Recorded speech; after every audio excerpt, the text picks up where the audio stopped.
Penelitian ex post facto. Yang dimaksud dengan penelitian ex post facto adalah penelitian dengan variabel bebas dan variabel terikat sudah terjadi di lingkungan nyata. Jadi sudah diamati bahwa variabel-variabel tersebut baik bebas dan terikat itu sudah terjadi atau sudah ada. Keterikatan antar variabel tersebut juga sudah diamati dan sudah terjadi.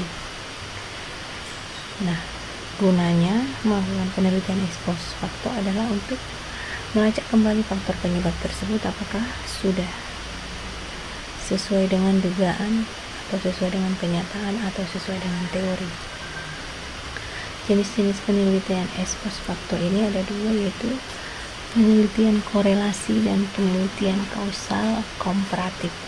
Penelitian kausal komparatif itu adalah penelitian yang menyatakan adanya hubungan sebab akibat, kaus, dan ada perbandingan. Komparatif, compare. Penelitian korelasi ini dilakukan ketika ingin mengetahui kuat lemahnya hubungan antar variabel, baik itu variabel bebas dengan terikat atau antar variabel bebas. Di sini tidak ada manipulasi variabel, artinya tidak ada variabel yang dikontrol atau yang dimanipulasi ketika dilakukan penelitian.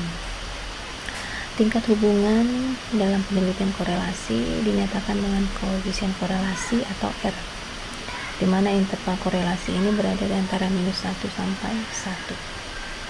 Kalau dia dikatakan 1 berarti hubungannya sudah kuat. Tapi kalau misalnya nanti hasilnya 0 berarti tidak ada hubungan antar variabel yang sedang diteliti. Sifat atau karakteristik dari penelitian ex post facto adalah sudah dibahas tadi, tidak ada manipulasi atau kontrol variabel, sehingga dia dapat diukur secara nyata dari sampel yang digunakan, dan dari hasil penelitian diperoleh derajat asosiasi signifikan atau derajat hubungan yang biasa disimbolkan dengan R tersebut. Kegunaannya adalah untuk menjawab adanya hubungan antar variabel, arah hubungan itu apakah positif atau negatif, dan besar hubungan tersebut berada di mana tadi intervalnya adalah -1 sampai 1. Jenis-jenis korelasi ada dua, yaitu korelasi ganda dan korelasi parsial.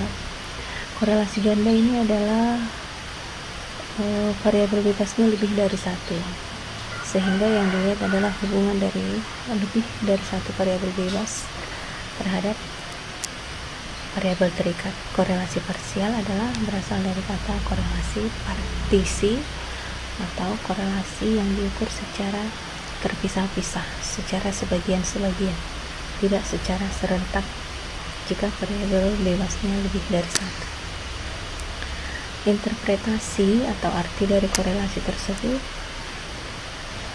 dikategorikan atas 4, yaitu kalau dia korelasinya lemah atau hubungannya lemah berarti R-nya berada di antara 0,2 sampai 0,35, sedang R-nya berada di antara 0,35 sampai 0,65, cukup R-nya berada di antara 0,65 sampai 0,85, tinggi jika R-nya lebih besar dari 0,85.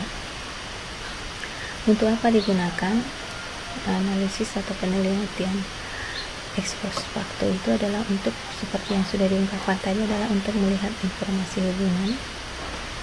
Dalam penelitian tersebut dilakukan manipulasi atau kontrol variabel untuk mengukur keadaan nyata dari variabel bebas dengan variabel terikat, sehingga bisa digunakan untuk memprediksi atau sebagai prediktor. Kelebihan dan kekurangannya adalah dapat mengukur beberapa variabel secara simultan atau bersamaan. Pengaruh dari beberapa variabel dapat ditelisik secara intensif atau dengan hati-hati. Merupakan setting realistis, artinya di sini memang tidak ada manipulasi variabel, jadi dia adalah berdasarkan fakta atau kenyataan yang ada di lapangan. Tidak membutuhkan populasi yang besar. Biasanya populasinya adalah kumpulan dari individu yang tidak terlalu besar.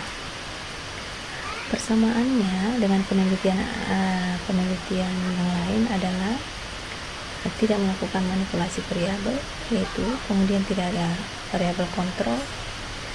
Model dari korelasi tersebut dapat juga dilihat dari dalam model persamaan regresi.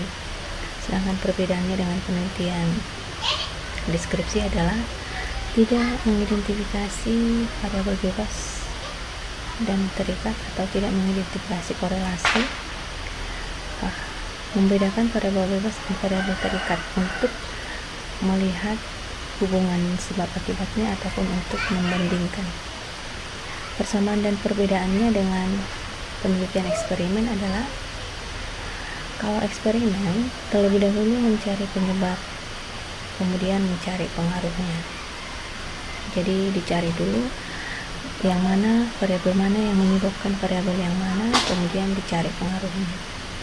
Pada eksperimen variabel penyebab tidak dimanipulasi. Sebaliknya, kalau dengan kausal komparatif, variabel bebasnya dimanipulasi. Sama-sama membandingkan dan mencari hubungan. Kemudian pada kausal komparatif melihat pengaruh, kemudian penyebabnya.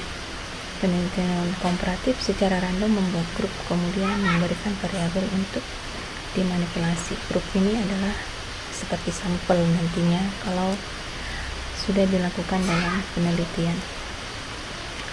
Desain penelitian kausal komparatif ada dua, misalnya ada dua grup, eksperimen dan kontrol.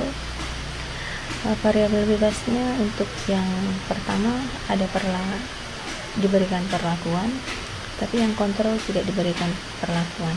Kemudian variabel terikatnya memperoleh perlakuan yang sama.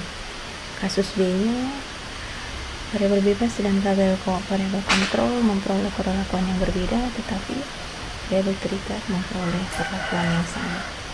Langkah-langkah penelitian ex post facto sama seperti penelitian yang lain, yaitu ada masalah dulu, kemudian membatasi dan memutuskan masalah, menentukan tujuan dan manfaat penelitian, melakukan studi pustaka atau peninjauan teori atau kajian pustaka, menentukan kerangka penelitian dan hipotesis penelitian jika ada, mendesain metode penelitian yang akan digunakan, mengumpulkan dan menganalisis data, kemudian membuat laporan penelitian. Demikian uraian singkat tentang penelitian ex post facto, yaitu penelitian korelasi dan kausal komparatif. Terima kasih.